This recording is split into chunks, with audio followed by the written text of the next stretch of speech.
Jimmy G lands in Vegas. And by the way, what are they thinking now that they're going to have to face old friend Darren Waller? We're going to get the answers to all that and more from Locked On Raiders host, your boy Q. That is coming your way next on the Locked On Giants podcast. You are Locked On Giants, your daily New York Giants podcast. Part of the Locked On Podcast Network, your team every day.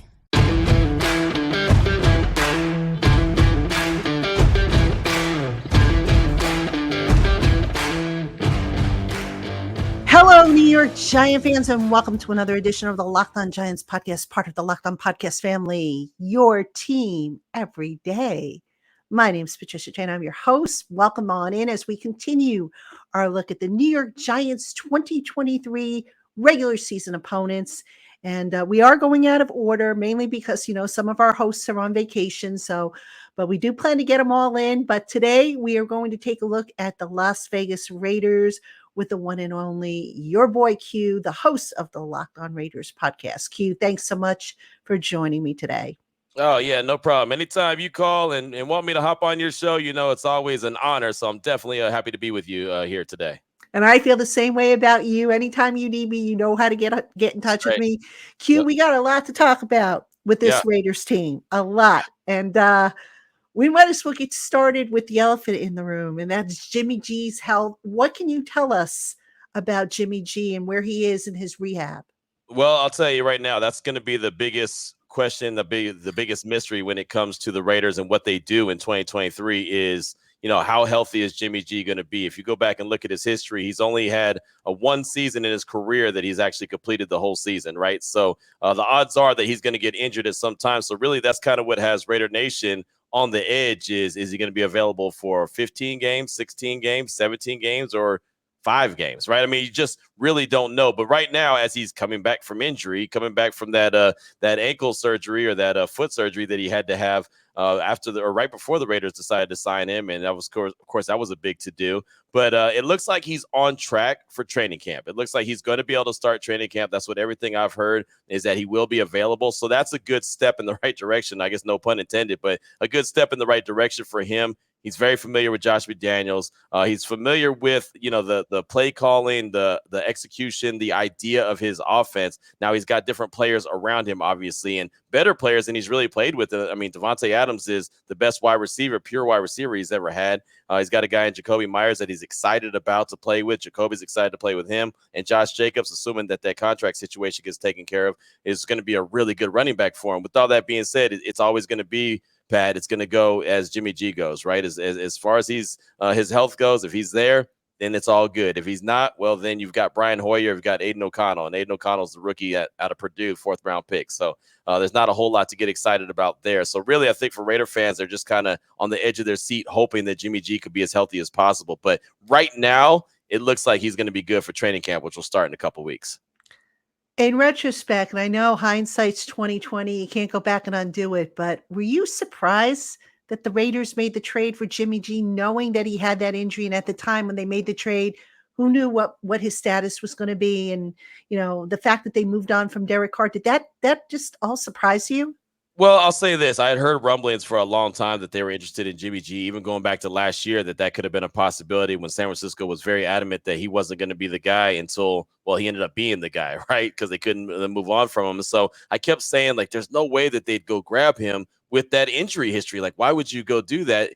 Derek Carr's not perfect, but the one thing about Derek Carr is he's available, right? I mean, he's always available. He's always out there. So I thought at the very least, man, the best ability is availability, right? I mean, I subscribe to that. And so I knew that Derek was available all the time. Well, Jimmy G is a guy that Josh McDaniels feels like he can open up the playbook for, and he can, do and execute a lot more. And he just didn't feel like he could do that with Derek. And so, I knew that it was a strong possibility they sign him. I just kept saying that there's no way that with all that injury history, they go and make that move, except for they went and made that move. So, when he got his press conference delayed, and it was due to what they found in the physical, and then they had to go back and put some extra language into the contract, and then he got done, signed, sealed, and delivered, and he goes and has whatever surgery he needs to take care of. It was very concerning, and Raider fans are, like I said, ready to jump off the cliff because it's like, man, the season could be potentially over before it ever gets started. But it's the reality of the business. You want to have your guys in there. Every coach wants to do it. Josh McDaniels is no different. Now he has his guy. So let's see what he's able to do. But yeah, it was surprising to the point, not that it was his guy and he wanted him there. It was just surprising that the injury history was there and they still thought it was a really good idea to go get him. So how does the offense change with Jimmy G running it? I think the offense could be awesome, right? I mean, I really do. I think and I thought this last year, full disclosure, I thought this last year as well with Derek Carr and Davante Adams, they were going to reignite that flame that they had at Fresno State. And, for the most part, it works at times and then it not so much at other times. But I think that with Jimmy G's familiarity with this offense, I think he could do some really good things. I think that, he's really good in the red zone. I know that he's really good in the red zone if you look at the numbers, and that's where the Raiders have struggled the most. So he's going to throw the ball into the red zone. They're going to get the guy to the ball to guys like Jacoby Myers, Davante Adams, Michael Mayer, the tight end. I know we'll talk about Darren Waller at some point. He comes in as a rookie, second-round pick out of Notre Dame. He's done phenomenal in the red zone if you go back and look at his numbers at Notre Dame. So that's something to get excited about. Hunter Renfro's still on the squad, so he's a guy that can do well in the red zone. And then Josh Jacobs, he can always get into the end zone as well, as he had 12 touchdowns last season. So I think this offense could really compete with just about anyone. But the asterisk that I always have to put in the conversation, and I hate it because it's, as you know, you've covered the NFL for a long time. If you have to start the sentence with, if he can stay healthy, then it's never a good thing. Right. And so every time I talk about this offense, my conversation is, well, if Jimmy's healthy, then if Jimmy can stay healthy, then if he's still available, then and that's no way to live. It's just too risky. It's like playing Russian roulette. And, at some point you're not going to live. Now, you mentioned a couple players that I want to talk about. And the first is Davante Adams. Apparently there is some kind of discord brewing with him. What can you tell us about that situation, and how do you kind of see this playing out? I think it was really overblown, the situation between him and the front office and Josh. It was really more of a situation of Aaron Rodgers was available. Davante Adams wants his old running buddy. Like, hey, if I'm not going to be able to run with Derek Carr, let me go get, Aaron Rodgers and play with the guy that I'm very familiar with, that we had some magic with. And, oh, by the way, we'll probably give this team an opportunity to win right away. And look, it makes all the sense in the world to me, too. Like, I thought, okay, that makes sense. If Derek's not going to be the guy, why not Aaron Rodgers? But we all know that it was going to come with a cost. You knew that Aaron Rodgers cost a lot of money, and also it's going to take a trade to go get him, where they signed Jimmy as a free agent. So there's a lot of things I like, but I don't think that everything that came out, all the reports about him unhappy and all that. I mean, he even came out and he insisted during the mandatory minicamp that he was one of the first ones to go talk to the media. It was like, look, that I am not upset with the team. We are good. Dave is my guy. Josh is my guy. And a little bit of that is trying to calm down the room or whatever, and do a little bit of, saving the, himself and all that other stuff. I'm sure that he was disappointed that Aaron's not in the mix, but he's on board with Jimmy. He also said that he only talked to us, so he let Jimmy know that he wasn't upset and that he wanted to go play with them. So Davante is cool. He's excited to be a Raider. He said he's excited to try to get this team back to where they need to be. He's happy to be on the West Coast. That was a team that he rooted for growing up. So there's a lot to like about Davante Adams. I'm excited about what he'll bring to the table year 2 with the Raiders. All right. Now, I want to also ask you about Josh Jacobs, because we in New York, obviously, we know what you're going through, because we have Saquon Barkley on the franchise tag, and that deadline is coming up. Before we know it, what can you tell us about the situation with Josh Jacobs? And also, in your case, you have a guy by the name of Samir White, who I think can potentially become an RB1 someday. How is his presence kind of impacting, you think, the situation with Jacobs?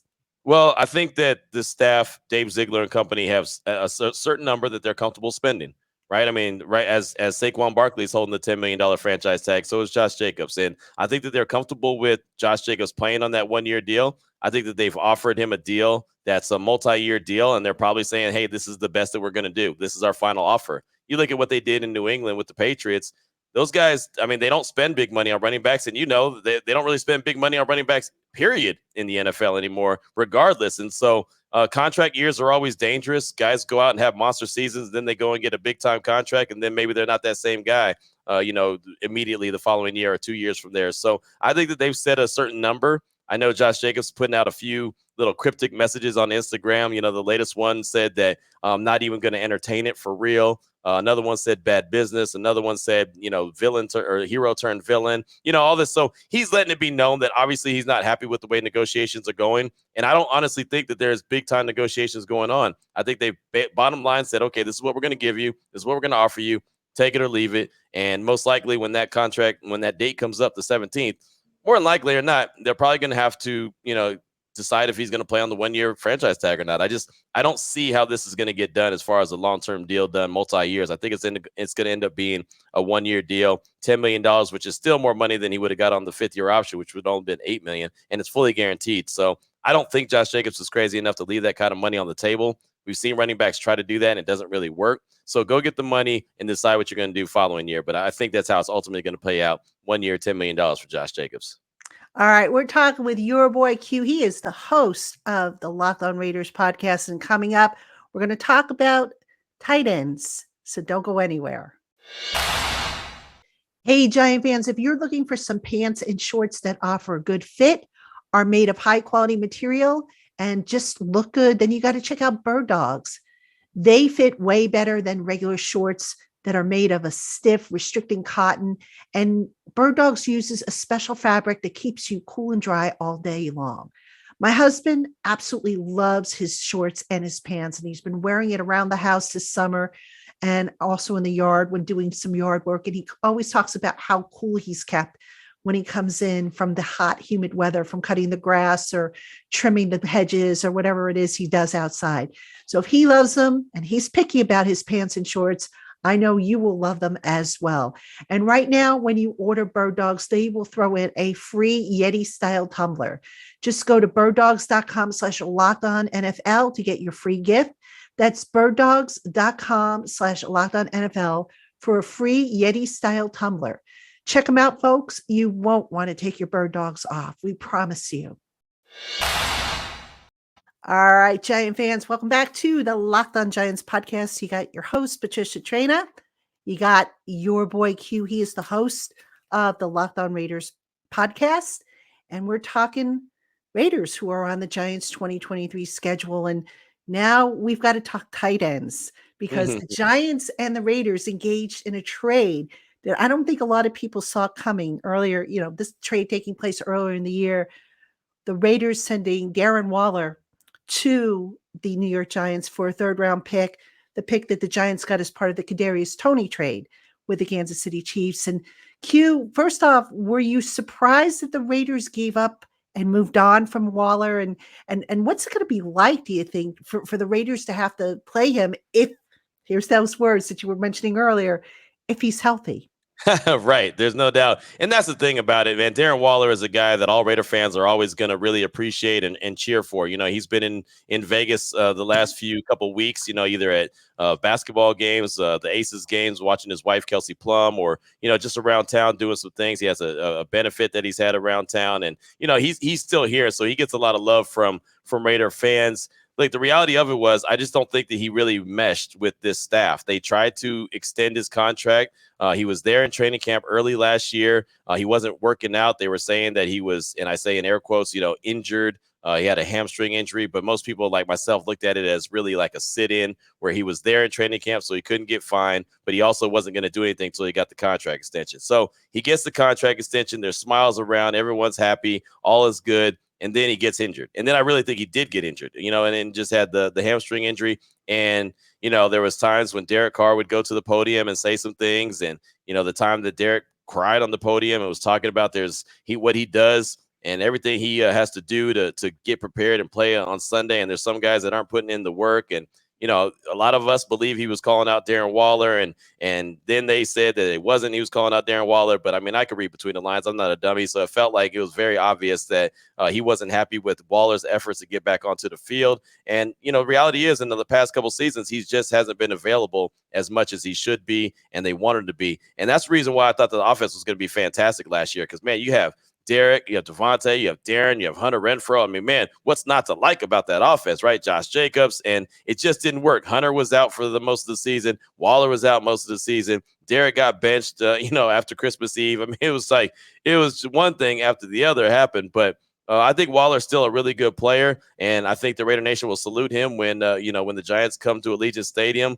But at the end of the day, if he's playing, I mean, he's just the other guy on the other side of the table, right? I mean, they went out and got Michael Mayer. They feel good about him. He's more of a traditional style tight end, not really the athletic dude like Darren Waller is. So, it's going to be a little bit different, but I think that they like what Mayer brings to the table because not only is he going to be able to catch the ball, and he's been able to catch passes from some of the worst quarterbacks ever. If you look at Notre Dame and the guys throwing in the ball, he did really well there. And I mentioned before in the red zone, he did really well there, but he's a good blocker too. And that's where Darren struggled, was trying to seal the edge and allow Josh Jacobs to get outside. So they used to have to bring in an extra offensive lineman for their jumbo package, and it was basically a glorified tight end, but you knew that they weren't throwing the ball to him. So now Michael Mayer is in the mix. And so now he's out there. He can block and he can catch. So now when you see him out there, it's not like you say, okay, well, this is a run because they're not throwing it to that guy. Now the threat of either, him blocking or catching the ball is there. So, I think it was a time to go. It just didn't look like those two, the staff and Darren fit together with each other. But, like I said, always root for Darren because he's a good dude and his story is incredible and just think he's a hell of a player. So, hopefully he does great things in New York. You've been talking about the Raiders skill position players, but you haven't said much about the offensive line. What's the status with the Raiders offensive line? Have they strengthened it or are you still concerned about it? It's funny. I probably disrespect them all the time without trying to disrespect them because I don't talk about them that often. But, all they did last year is help Josh Jacobs lead the league in rushing. So, it was a while before they really gelled. Matter of fact, the first 5-6 weeks of the season, it was almost a rotating door. They honestly did not have a starting five, which I thought was almost like career suicide. Like, you can't do that. You've got to, that's the one unit that's got to be one cohesive unit, and they've got to grow together. They've got to know what the right hand's doing and the left hand's doing and all that. And it didn't for a while. And then finally it clicked and something clicked. They haven't done a whole lot to upgrade it. They went out and signed a couple undrafted free agents. They brought in a couple free agents to kind of add competition when training camp opens up. But for the most part, I think that they're going to run it back. There may be a slight change here, a slight change there. Maybe Alex Bars is the guard. Maybe he's not there and someone else slides in that position. But Dylan Parham was a rookie last year, a third-round pick out of Memphis. He played all season. He played every single game. I mean, he's going to be there again. Andre James is doing a really good job at the center position. Colton Miller is still solid at the left tackle position. So, there's a few positions. Jermaine or Luminor did pretty well, so I think he might be the starting right tackle. There may be a couple tweaks at offensive line, but I think for the most part, they feel pretty comfortable with what they were able to do last year and then having the ability to run it back and do it again. So overall, would you say, other than maybe Jimmy's health, which may or may not be, headed in the right direction, does this Raiders offense have any weaknesses that you are concerned about? Not really. Honestly, I don't concern myself with the offense at all. I think that they have everybody in the right position to be able to make the plays that they need. I mean, look, last season, Mac Hollins, who is a glorified special teamer, and he's a wide receiver also, but I mean, he's a glorified special teamer. He really ended up becoming wide receiver number 2 because Darren was out, Hunter was out. It was Davante Adams and Mac Hollins. Now they have Jacoby Myers, who in New England was wide receiver number 1. So I think that that's been upgraded. Again, Josh Jacobs, as long as he returns to the backfield, he'll be good. Samir White, you mentioned him earlier. I think he'll spell him. Guy out of Georgia, he can run. He's similar to Josh Jacobs. So I think that the offense will be just fine. My biggest question when it comes to the Raiders in 2023, outside of Jimmy's health, is can that defense come together? And we'll talk about that defense coming up. But first, I want to ask you, before we take another break, give me a rookie report. I know, we just got done with the spring football practices, pads. They weren't in pads, it was just shorts and shells, if that much. So you can't tell because guys aren't hitting. But what have you seen from the rookies, the draft class? What has you excited? And what has you, still wondering how it's going to play out? Well, it's funny because I think that finally the Raiders had a legit draft class. Dave Ziegler, GM, had 9 picks in this draft where he didn't have that last year because they made the trade for Davante Adams. But their first round pick, number 7 overall, Tyree Wilson, I think he's going to be really good. He's also coming back from a foot surgery that he had that ended his last year at Texas Tech. But he's a really good pass rusher that I think is very raw. So he's going to be able to help out Max Crosby and Chandler Jones and probably eventually be the replacement of Chandler Jones. We didn't get to see him because, like I said, he's still coming back from that injury. But tight end Michael Mayer, I mentioned him multiple times. I think he's the one I'm most excited about. I just think he brings the most to the table immediately. I'm excited about him. The thing about the draft class, and they got 6 guys on the defensive side of things. And as I mentioned, that the defense has to step up. They have guys that all have production. And what I mean by that is guys that either on the defensive side of things have got to the quarterback and have found a way to get home and get sacks, or if it's in the secondary, guys that are able to come up with interceptions or force fumbles or create turnovers. The Raiders just don't get their hands on the quarterback enough, and they don't get their hands on the ball enough. And all the guys that were drafted by Dave Ziegler on the defensive side of things, they all have that production, which I think is super important. Guys that know how to do it, what it looks like, they're going to be able to translate that to the NFL instead of a guy that doesn't have any career interceptions and thinking, okay, we're going to put him in center field and he's going to be a ball hawk. It doesn't translate like that. So I think that the Raiders were able to get some good guys. We'll obviously know a lot more in training camp, but for the most part, they seem pretty excited about their guys right now. All right. We are talking with your boy Q. He is the host of the Locked On Raiders podcast. He's given us the lowdown on the Las Vegas Raiders, whom the Giants will see in 2023. Coming up, we're going to talk about the Raiders defense, which is probably the biggest question mark. Don't go anywhere, Giant fans. Hey, Giant fans, if you run a small business, you know that these days, every new potential hire can feel like a high stakes wager for your small business. You want to be 100% certain that you have access to the best qualified candidates available, don't you? So that's why you want to be sure to check out LinkedIn Jobs. LinkedIn Jobs helps you find the right people for your team faster and for free. I myself have used LinkedIn Jobs to find aspiring writers and editors for the Giants Country website that I run for, over at SI's Fan Nation Network. And the process is not only super easy, but a big time saver. All you have to do is add your job and the purple hashtag hiring frame to your LinkedIn profile to spread the word that you're hiring. Simple tools such as screening questions make it easy to focus on candidates with just the right skills and experience so that you can quickly prioritize whom you'd like to interview and hire. So don't spend time sorting through endless resumes and dead-end leads. Put LinkedIn Jobs to work for you today for free by visiting linkedin.com/lockedonnfl. Terms and conditions apply. All right, Giant fans, welcome back. You got Patricia Traina here on the Locked On Giants podcast, joined by my colleague, your boy Q. He is the host of Locked On Raiders, giving us everything we need to know about the Las Vegas Raiders. And Q, you mentioned the defense being a problem, and they were last year. I think they ranked at or near the bottom in just about every major statistical category. Yep. They are run by former New York Giants defensive coordinator Patrick Graham. Let's start off by getting your assessment. Was it the players? Was it the scheme? Why was that defense such a problem last year for the Raiders?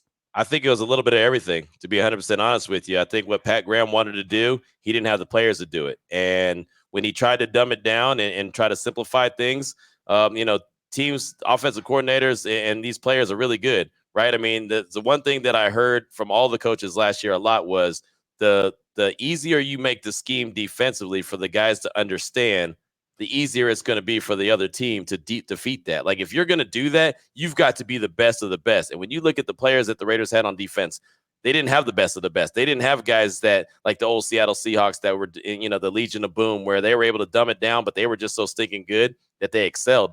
The Raiders didn't have that. They didn't have guys that, Pat Graham's words, he needed smart, intelligent football players.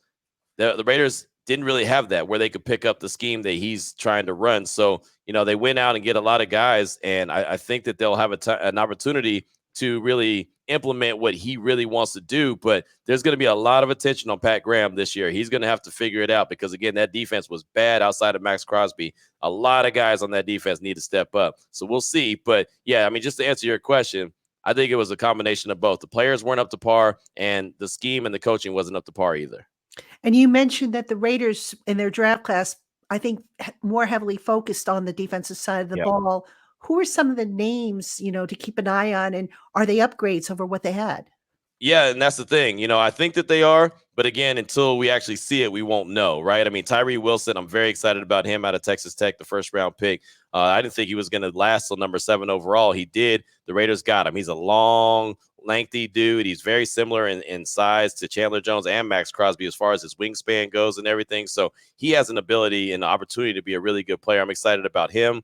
Jacorian Bennett, he was a 4th-round pick, a corner out of Maryland, but he's a guy that's got ball production, and that's something I talked about before. A guy that had 5 interceptions the last 2 seasons there at Maryland. Chris Smith in the back end, a safety out of Georgia, 2-time national champion, 6 interceptions the last 2 seasons at Georgia. I mean, there's guys like that I'm excited about. Byron Young, defensive tackle out of Alabama, 5 sacks the last year, at Alabama. So he finally was able to get home. He's a run stuffer, but he was finally able to get home and get to the quarterback as well. So that's more production. Again, getting to the quarterback or getting their hands on the ball.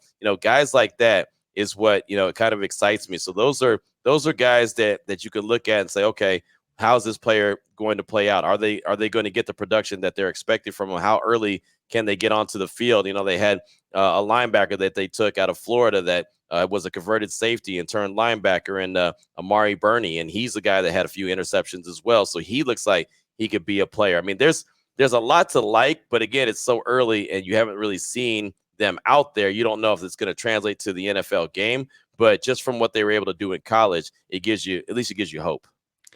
When you look at the matchups, the Raider offense versus the Giants defense, the Giants offense versus the Raider defense, what are some of the matchups that concern you as of this, juncture? Well, that's a good question. I know that, the Giants have obviously upgraded their weapons around Daniel Jones. I'm interested to see if Daniel Jones can build off what he did last year after getting the contract from the Giants. Can he continue to build and show that he can be that guy? Because I honestly still question it a little bit until I see it. Like I always say, I like to be late to the party instead of early. I don't want to be the first guy there. I want to be the guy fashionably late. And it's like, hey, that's cool. At least I'm here now, So that's kind of where I'm at with that. I honestly think that, that it could be a pretty even matchup. I think, honestly, probably the best matchup and maybe the scariest matchup when it comes to the Giants and the Raiders is probably Brian Daboll and Josh McDaniels. I respect the hell out of Brian Daboll. I think he's a really good stinking coach. And I guess it'd be Brian Daboll against Patrick Graham or whatever. I don't know. I don't know the dynamic there, but just what Brian Daboll was able to do with Daniel Jones and basically everyone that he inherited. I mean, it wasn't like he went out and made a bunch of mass changes the first year, and he was able to do some things with the Giants. It made them a very respectable team and made a lot of people very excited about what brings to the table. So I think it might be the chess match between Daboll and McDaniels as the biggest matchup nightmare, and again, the defense with the Giants offense, can the defense start to gel, right? I mean, that's the one thing. Look, the Raiders gave up, was it Thursday Night Football against Baker Mayfield? The Rams had to go 98 yards with no timeouts, score a touchdown to win the game. And you know what they did? They went 98 yards with no timeouts and scored a touchdown to win the game on Thursday Night Football. Like, that can't happen. They were up 20-0 on Arizona, on Kyler Murray in our Arizona week 2 at home. And you know what they did? They lost. They scored 3 points in the second half, and they lost that game. I mean, it's just stuff like that. They can't give up those kind of leads. They can't have all these leads and then find a way to blow them. So that's what I'm really looking at, the defense. Can they complement the offense? The offense could be good, like I mentioned, but the defense has got to complement them, create a few turnovers. They didn't do any of that, right? They had 6 interceptions in 2022 and 27 sacks. That's just not going to get it done. So they need to be able to create turnovers and get their hands on the quarterback as well and get them to the ground. So I just kind of look at the coaches as the biggest chess pieces, because I think Brian Daboll is one hell of a coach and very well respected. And of course, he, like McDaniels, comes from the Belichick tree, the Saban tree. Yep. Speaking of coaches, is McDaniels on the hot seat, do you think? Or if can he get by if, God forbid, he has another bad year?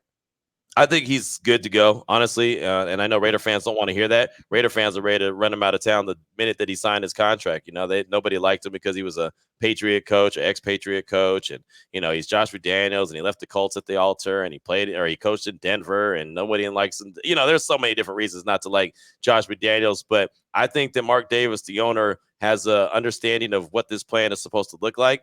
Him and Dave Ziegler came in together, similar to John Lynch and Kyle Shanahan in San Francisco. And I think that that's the mold that they're looking at. Okay, we want to do what they did, right? And John Lynch and Kyle Shanahan took a few lumps early on. Then they finally found their quarterback. Then they were able to get their defense together. Then they were able to get that thing turned around. And now the 49ers are a really good team. And it seems like it don't matter what quarterback they throw in there, they've got something going, right? So I think that's what they're trying to do, is emulate what San Francisco was able to do with Shanahan and John Lynch when they came in together. So I don't think that McDaniels is going anywhere anytime soon, as long as he doesn't just drop off the face of the earth this year, right? They went 6-11 last year. If all of a sudden they go 6-11 and they're getting blown out of these games and they look like they're not well prepared, they look like they're confused. If they look like a mess, then I can see Mark Davis saying, all right, you're out of here. But as long as they're close in all these games and they're competitive and they're looking the part and you can see that the effort never drops off and, maybe they're even getting better, I think he's going to be good to go. I think next year will be a hot seat year for Josh McDaniels, but I don't think it's going to be this year. All right, and then finally, Q, I got to ask you about this. Tom Brady decided to invest in the Raiders. Yeah. What's that all about? And could there be a possibility that if things don't work out with Jimmy G and the quarterbacks, could Brady maybe come out of retirement? Well, you ask Brady and he says no. He says there's no chance if you ask him, right? I haven't got a chance to talk to him, but everything he said from all the reports, no, he's happy being retired. He's happy being with his family. He just wants to invest in the Raiders because, well, he wants to be on that side of things. He wants to be a minority owner. He's not a majority owner. He's not making business decisions, but he is, got part of the ownership, and he's part of the LV Aces ownership as well. So he's already in partnership with Mark Davis. I know Mark Davis is a big Brady fan. He did want Brady to be a part of the Raiders when there was the speculation that he was going to go from the Patriots to the Raiders, and that whole deal got, John Gruden basically said no to that deal. So that was fine. I mean, he's not going to ever make a decision. He's going to let the football minds make those decisions. So he's not going to do that. But I know that Mark Davis is a big fan of Brady. They're in partnership already with the Aces. It makes sense that he's going to be in partnership with the Raiders, but I don't see him being a quarterback for the team if worst case scenario comes, like Jimmy G gets hurt and he's going to be out for the majority of the season. I think too many things would have to happen for Brady to be that guy, right? I think the other owners in the league would have to vote on it and approve it. He'd also have to sell the minority share of it. And it hasn't even been approved that he's a minority owner yet, right? I mean, it's going to happen, I think, at the next owners meetings, which is coming up in a few weeks or so. And so I think that's when it'll be approved. But I just don't see him going through all this just to come out of retirement, just to sell off some of his ownership, just to play again. If that was the case, I think he'd put it on hold and say, hey, you know what? I am kind of interested in maybe playing. So let's not do this ownership thing, because then the owners would get to vote on it. Right now, I'm a free agent. If I want to sign with the Raiders, I can sign with the Raiders right now. So I don't think that that's going to happen, but it is kind of interesting seeing him be a part of the silver and black. Kind of also surprising because you would have thought that maybe he might get a little piece of the Patriots, but right. I guess the Patriots just, Robert Kraft wasn't willing to give a little piece of the team to him. So it is an interesting storyline that, kind of caught a lot of people by surprise. So, yeah. All right. He is your boy Q, the host of the Locked On Raiders podcast. You can check him out. Just like me, I'm on Monday through Friday. You can check the Locked On Raiders podcast out Monday through Friday as well for everything on the Las Vegas Raiders. Q, thank you so much for coming on with me. Appreciate you as always, my friend. Giant fans, thank you so much for tuning in to the Locked On Giants podcast. Make sure you keep it here. We continue our look at the New York Giants 2023 opponents. We've got Green Bay coming up. We got Dallas coming up. We've got, we're just going down the list. So just keep tuning in and you'll see who I have on each new day. For your boy Q, I am Patricia Traina. We will see you tomorrow, Giant fans.